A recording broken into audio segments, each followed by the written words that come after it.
Now, I've got this question a few times over the last year. Someone will ask, what exactly do I need to get started tying flies? So I've come up with a list of some of the basic tools and materials and roughly what it's going to cost you to get into the sport. Stick around.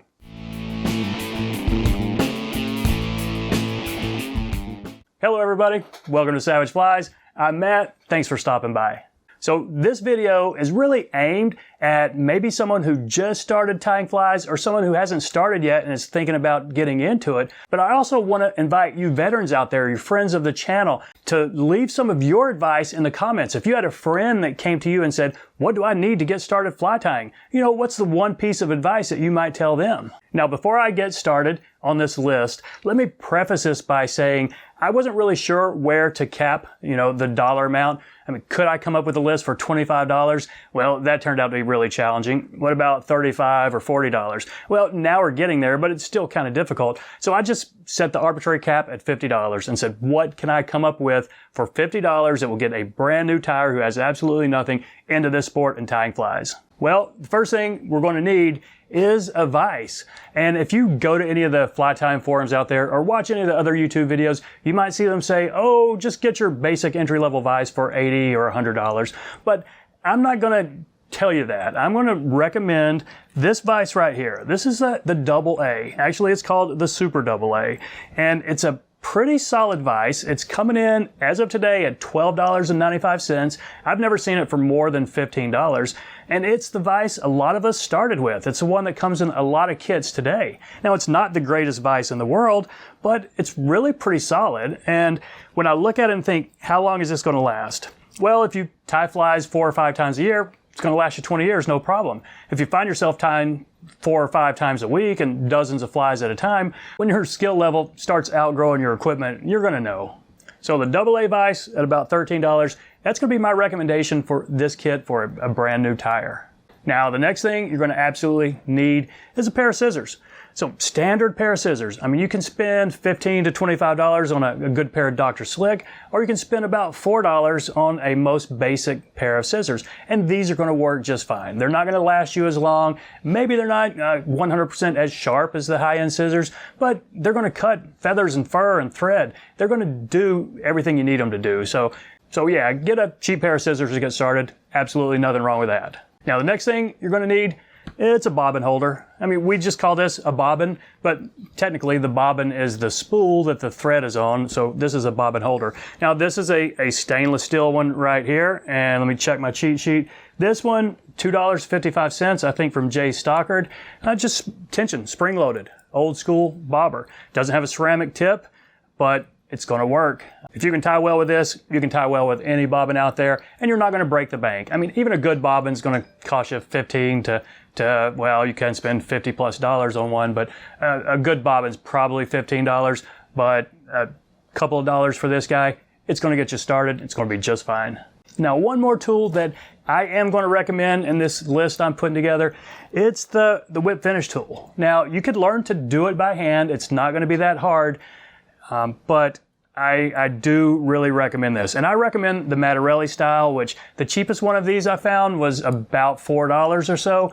You can get a Thompson style for just a couple of dollars, but I think they're a little bit harder to use. I'd probably do it by hand before I would use a Thompson every day.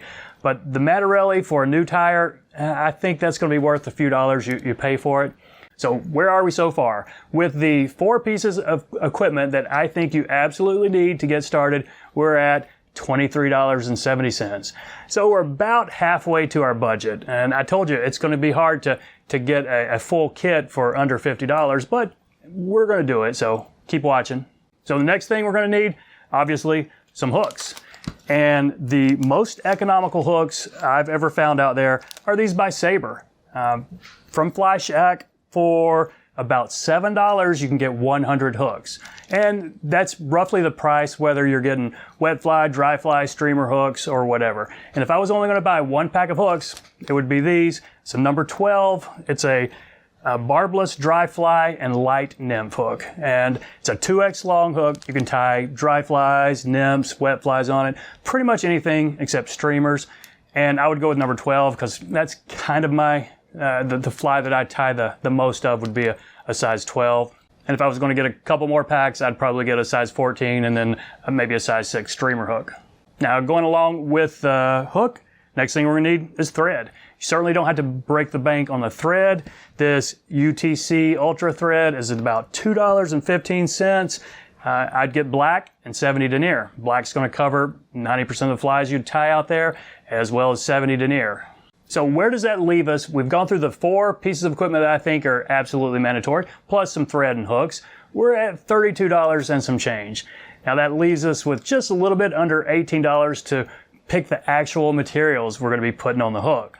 So the first thing I'm going to recommend, if you tie any dry flies at all, it's going to be a hackle. Now, of course, you could spend $75 on a nice whiting cape or $20 on a grade 2 half cape, but better option there is Hairline makes these dry neck chunks. These are about $10 and they come in your basic colors: brown, white, dun, grizzly. This one's white. If I was going to get one, I'd definitely go with a grizzly. It's just one of the most universal dry fly hackles out there, and you can tie a lot of flies with it. So our next piece of material that I really couldn't live without, I'm going to have to go with a hare's mask. For about $3, it's a grade 2 natural hare's mask. This is just one of the most useful fly tying materials out there. Under the cheeks here, you can use some of the under fur for dubbing. You've got guard hairs for tailing material and even wings and legs. You've got the actual fur on the ears to make some spiky dubbing. Just an overall useful material for certainly for nymphs and even some of the under fur for your dry fly bodies. Now, another material that I really don't think I could do without is your peacock herl. So a small pack, a strung peacock herl is about $2. You can get a lot of flies with one of these packs, typically for nymphs and wet flies, but there are enough dry flies out there with peacock herl bodies on that this is definitely a useful material to have. Okay, where does that put us with all the tools we need to get started and then a little bit of hackle and a hare's mask and some peacock herl? Well, just under $48. So we've got a couple of dollars to squeeze in one more piece of material. This one, I'm going to have to go with a patch of elk hair. So elk hair caddis. Now, I've often said if I could only fish with one fly for the rest of my life, it would be the elk hair caddis. And it's a fairly useful material. I'm primarily for the elk hair caddis wings, but there are a few other caddises that use this, and some dry flies where you use elk hair for the tail. So it's a great material to have. All right, where does that put us? Looks like we went over budget by about 11 cents. But keep in mind, this is not a detailed accounting of, depending on when you're watching this video, these prices have fluctuated a little bit over the years anyway, but it gives you a general idea, and it'll get you in the ballpark of what you need, the basic list of tools and materials you need to get started in tying. And of course, this is a totally subjective list. I am a trout fisherman and occasionally fish for panfish and bass. But if you're predominantly a warm water or a bass fisherman, yeah, you're going to want to pick up a bucktail or maybe some kind of fuzzy chenille for streamer bodies. Now, before we wrap up, one last request for you new tyers out there. If you have a question on any of this, just please leave it in the comments. Lots of the veterans actually read the comments and help new tyers and answer their questions. It's a really welcoming community. And if you're a veteran who's watched this far into this video, hey, I would love to hear your take on my choices here. If you think you'd rather gone with a pheasant tail over peacock herl, or you would have skipped the hare's mask and gone with some kind of dubbing or whatnot, just let us know in the comments. I created this video to reach as many people as possible and to help as many new tyers as possible. That's what it's all about. We're trying to get new folks into our sport and trying to grow it. So I appreciate all your help there. Appreciate you watching. Y'all take care. See you next time.